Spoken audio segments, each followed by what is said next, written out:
This story is about Chris Patterson. Chris was convicted of murder in 1988. Chris Patterson was released from Otisville Correctional Facility in upstate Orange County after spending more than 33 years behind bars. Patterson was serving a murder sentence of 15 years to life for strangling Lorraine Miranda, 24, his live-in fiancée, to death on December 5, 1988, in their Bullshead home. He also slit her throat and stuffed her mouth with socks to stage a crime scene. Patterson had been rejected parole several times previously. But last month, he successfully appealed a state parole board's most recent denial, which occurred last August. Now, 53, Patterson has applied to have his parole transferred to Florida, the AdvanceCLive.com has learned. Bob Hughes said he's pained by the prospect of his niece's killer relocating to the Sunshine State or anywhere else outside of a prison's four walls. He's out, but Lorraine and her family, we have a life sentence, Hughes said in a telephone interview. He's getting a new address, but her address remains the cemetery on Long Island. To us, it's another glaring example of how the criminal justice system is looking out for the criminals and not the victim's family and the community at large, said Hughes. They should think of the victims' families. Lorraine Miranda, the victim, is seen in this family photo from 1988. In support of victims and their kin, Hughes says Miranda's family backs a proposed bill, named Lorraine's Law after his niece. Currently in committee at the New York State Senate, the proposal would allow the parole board to extend the time between re-interviews after denials to 5 years for certain heinous crimes. As it stands now, prisoners are re-interviewed every 2 years after a parole denial. The bill would apply to first- and second-degree murder and aggravated murder in those instances where it is apparent nothing could transpire over the next 5 years after a rejection that would compel parole commissioners to change their minds about the inmate's release. If passed, the bill would require the victim's family to appear less frequently before the parole board, where they must relive the horror of the crime while trying to convince the panel of the inappropriateness of granting early release, said the proposal. Why the board reversed course on Patterson is unclear. A transcript of his February 1 hearing was not immediately available. The AdvanceCLive.com has applied for it via a Freedom of Information law request. But appeals can be made on a number of issues, including bias by the parole commissioners, failure to fully explain a parole denial, failure to consider statutory factors, and the board's exclusive reliance on the nature of the crime in reaching its decision. Chris Patterson is seen in this 1988 file photo being taken into custody by police in connection with the killing of his fiancée, Lorraine Miranda. Attempts to reach a woman who several years ago identified herself as Patterson's then-fiancée were not immediately successful. August hearing. According to a transcript of Patterson's prior interview last August, he called his actions the night he killed Miranda the most despicable thing I have ever done in my life.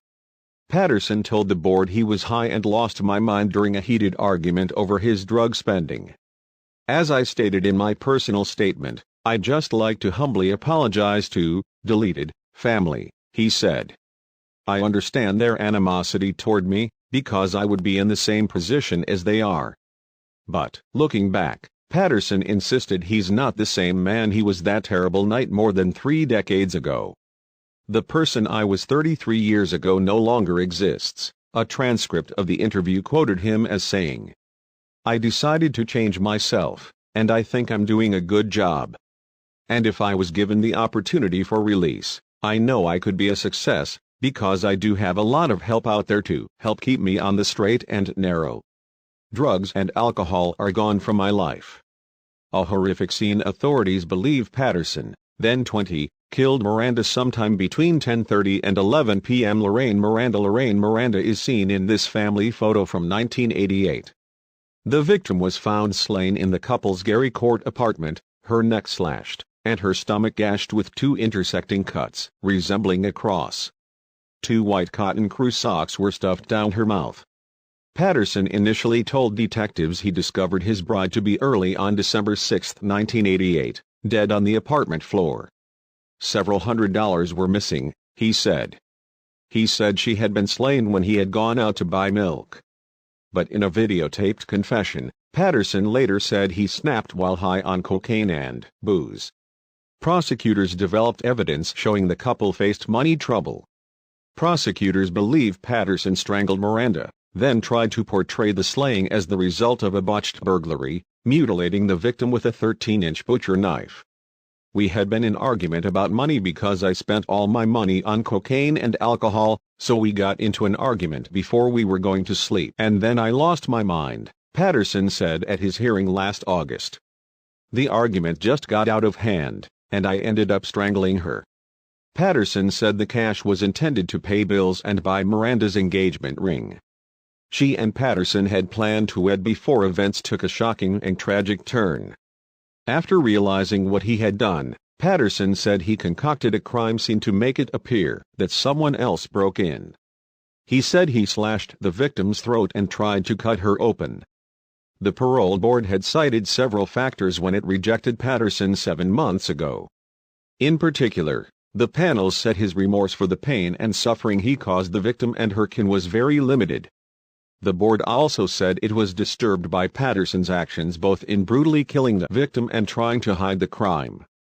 Lorraine Miranda cousin Allison Mahoney, left, was more like a sister to her cousin Lorraine Miranda, right. They are seen in an undated Miranda family photo. "What you did to a young woman you claimed you loved and was, in your words, a caring person, was, as you stated, despicable," said the board. "Your cocaine abuse resulted in you becoming violent and arguing with the victim on other occasions, and the instance offense is an escalation of this." However, a new panel apparently believed Patterson is sufficiently rehabilitated and no longer represents a danger. Now, he's a free man. That's it for now. Stay tuned for episode 2. Make sure you like, comment, and subscribe.